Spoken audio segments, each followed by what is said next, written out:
Assalamualaikum warahmatullahi wabarakatuh. Selamat pagi anak-anak kelas 9. Berjumpa lagi dengan pelajaran Bahasa Indonesia.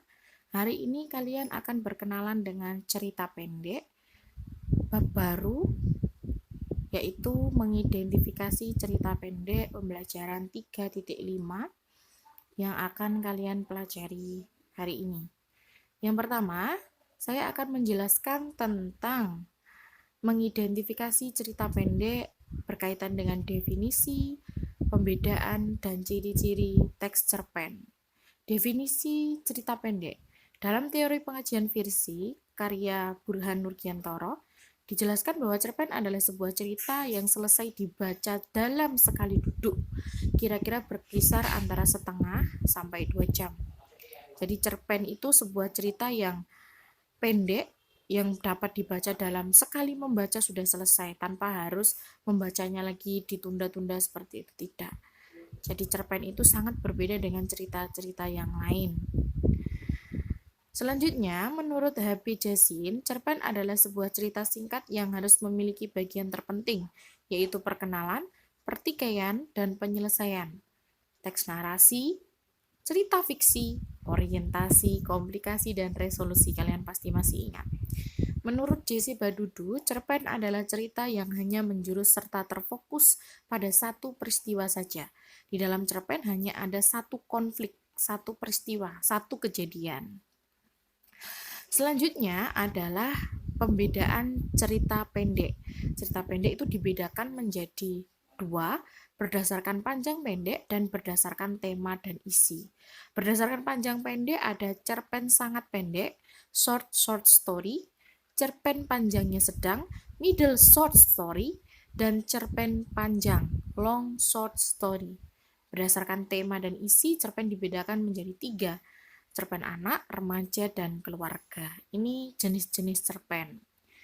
Dibedakan menjadi dua tadi. Dan cerpen itu sama-sama, meskipun ada cerpen panjang, tapi tetap dia nggak sampai 2 jam sudah selesai. Berbeda dengan novel yang kalian harus membaca mungkin bisa berhari-hari. Selanjutnya adalah ciri-ciri cerita pendek. Panjang karangan lebih kurang 10 halaman. Jadi panjangnya cerita pendek itu tidak sampai 10 lebih. Paling banyak itu 10 halaman. Habis dibaca sekali duduk. Maksudnya adalah sekali kalian membaca sudah selesai. Hanya ada satu peristiwa yang menguasai jalan cerita. Hanya ada satu kejadian yang ada di dalam cerita tersebut. Terdapat konflik tetapi tidak menimbulkan perubahan nasib pelaku.